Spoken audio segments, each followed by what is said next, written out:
Hello, and welcome to our Slow English podcast. I'm David. And I'm Emily. We are so happy you are here to learn with us today. We have a really interesting topic. It is something you probably do many times every day, but maybe you have never thought about how it works. That's right. Today, we are talking about science. But don't worry, this is everyday science. We are going to answer a simple question. How does soap actually clean your hands? It's a great question. We all know we should use soap. But have you ever wondered why water alone is not enough to get your hands really clean? You might think it's because soap makes bubbles or because it smells nice. Those things are true, but the real reason is a beautiful little piece of science. And we are going to explain it using simple English, so you can learn about the world and improve your language skills at the same time. Are you ready, Emily? I am. Let's dive into the wonderful world of soap. Okay, so to understand why we need soap, we first need to understand the problem.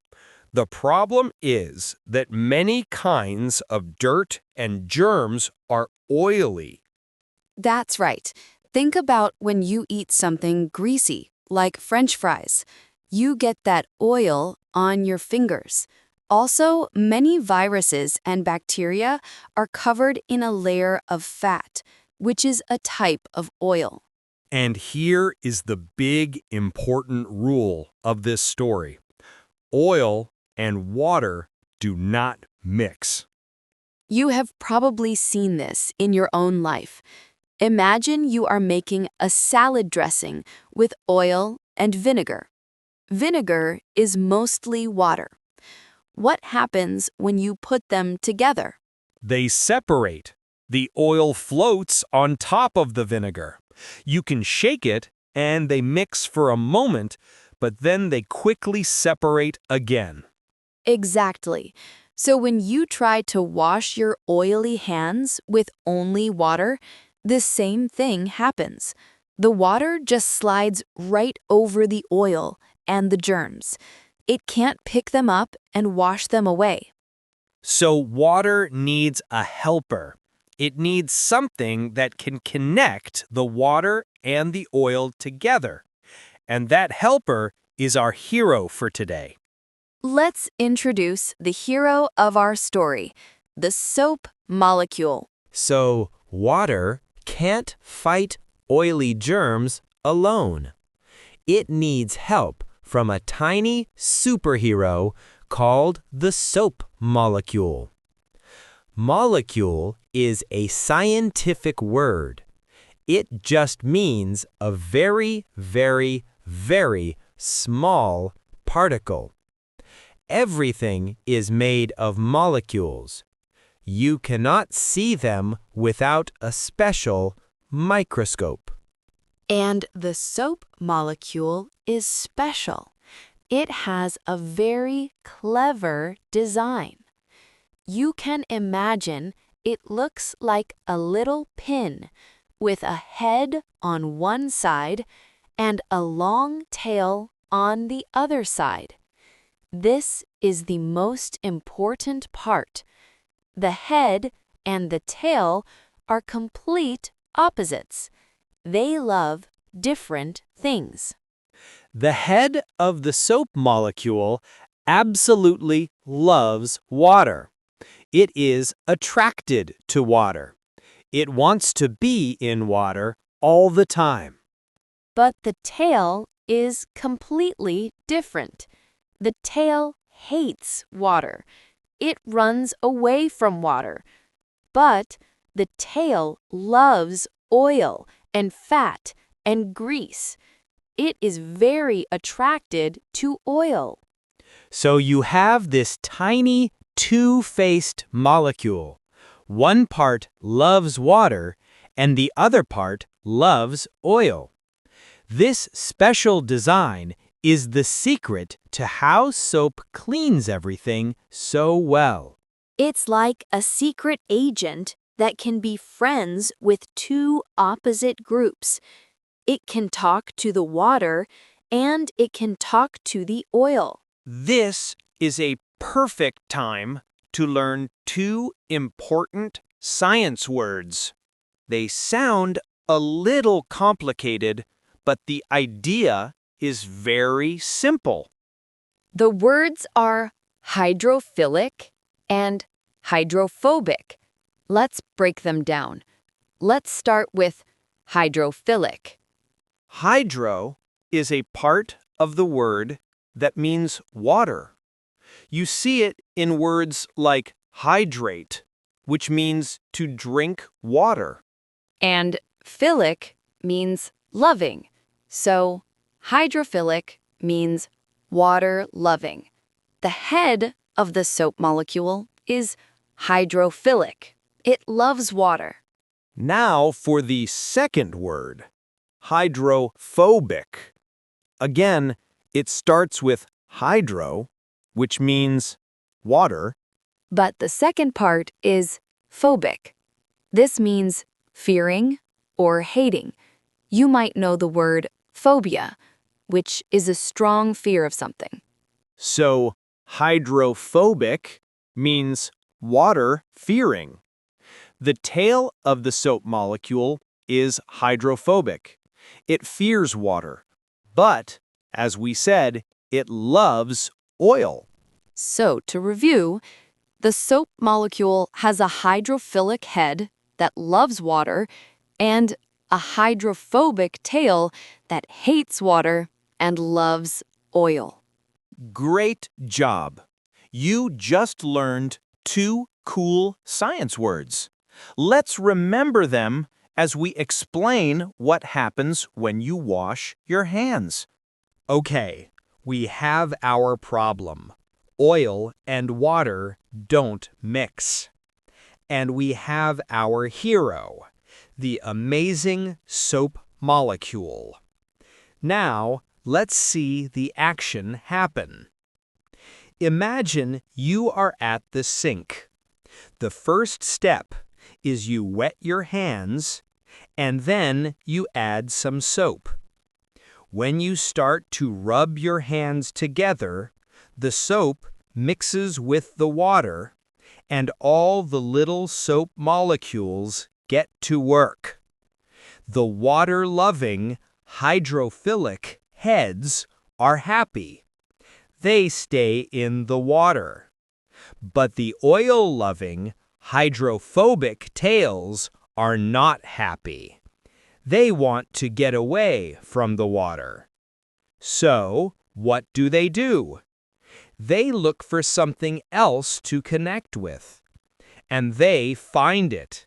They find the tiny bits of oil, grease, and germs on your skin. The hydrophobic tails attach themselves to the oil and germs.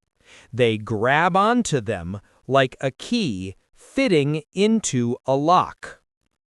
All over your hands, millions of these tiny soap tails are digging in and holding on tight to all the dirt. And then something really clever happens. The soap molecules work together to trap the germs. So, we have all these soap molecule tails attached to a little piece of oily dirt. What happens next is my favorite part of the story.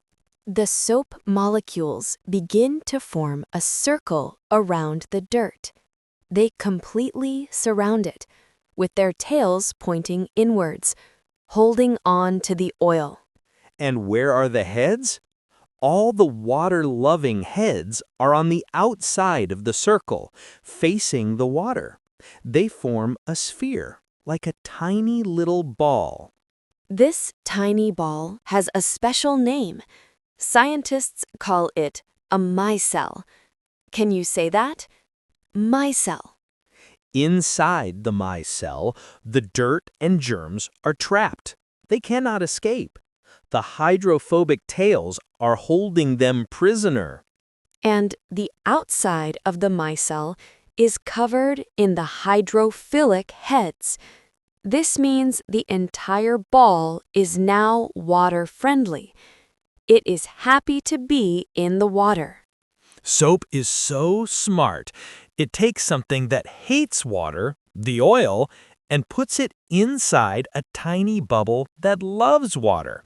It's like putting a cat that hates water inside a tiny waterproof submarine. That is a perfect way to describe it, David. These micelles, these tiny submarines with germs inside, are now floating around in the water on your hands. This is a great moment to learn a few more very useful everyday words related to cleaning. Our first word is germs. We've been using it a lot. Germs are very small living things, like bacteria and viruses, that can make people sick. We wash our hands to remove germs. A very important word. Our next word is grease. Grease is another word for oil or fat, especially the kind you get from cooking or food. You might say, "My hands are covered in grease after eating that pizza." And our last word for this section is rinse. To rinse means to wash something with clean water to remove soap or dirt. After you wash the dishes with soap, you need to rinse them. It's the final important step in washing anything. So, our new words are germs, grease, and rinse. Now that we have the word rinse, let's talk about the final step in washing your hands. What happens to all those micelles? All right, let's finish the story. Your hands are covered in water and soap.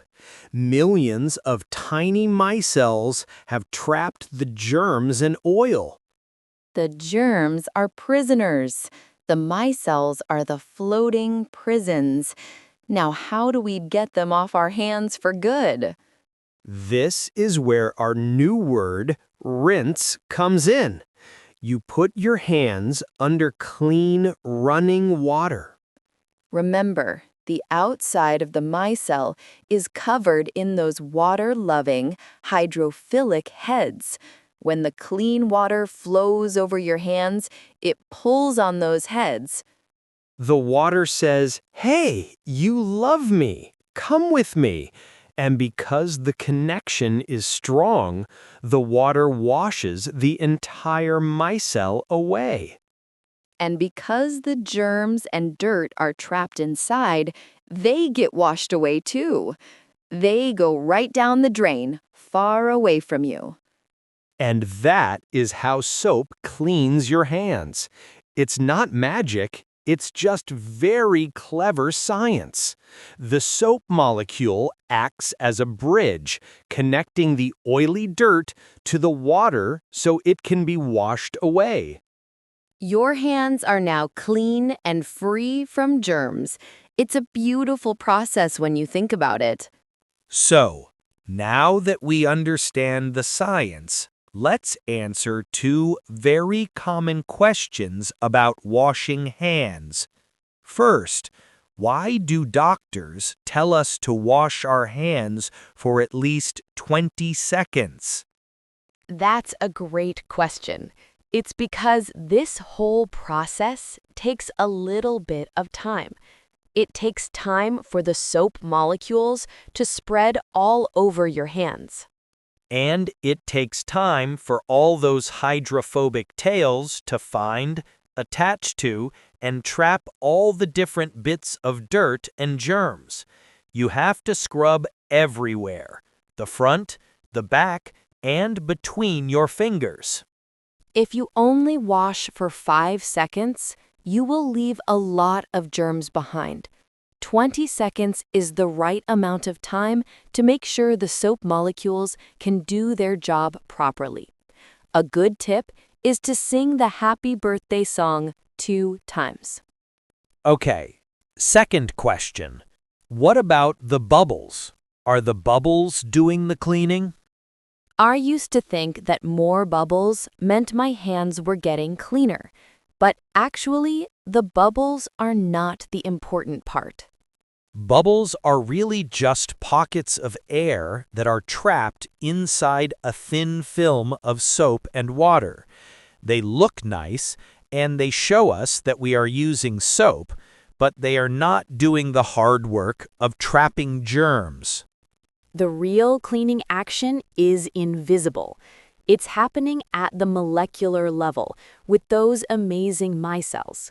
So don't worry if your soap doesn't make a lot of bubbles. If it's soap, it is working. And that brings us to the end of our scientific journey for today. Let's do a very quick summary. We learned that water alone cannot wash away oily dirt and germs because oil and water do not mix. We learned that the hero is the soap molecule, which has a water-loving, hydrophilic head and an oil-loving, hydrophobic tail. This special molecule traps dirt and germs inside a tiny ball called a micelle, which can then be easily rinsed away with water. So, the next time you are washing your hands, you can feel extra smart. You can imagine all those tiny superhero molecules fighting the germs and carrying them away. You are watching science in action. We hope you enjoyed learning about this everyday science and that you learned some new English words today. The world is full of amazing things to discover. Thank you so much for listening and for learning with us. Your English is getting better with every podcast you listen to. Keep asking questions, stay curious, and be sure to join us next time. Bye for now. Goodbye, everyone. Keep up the great work.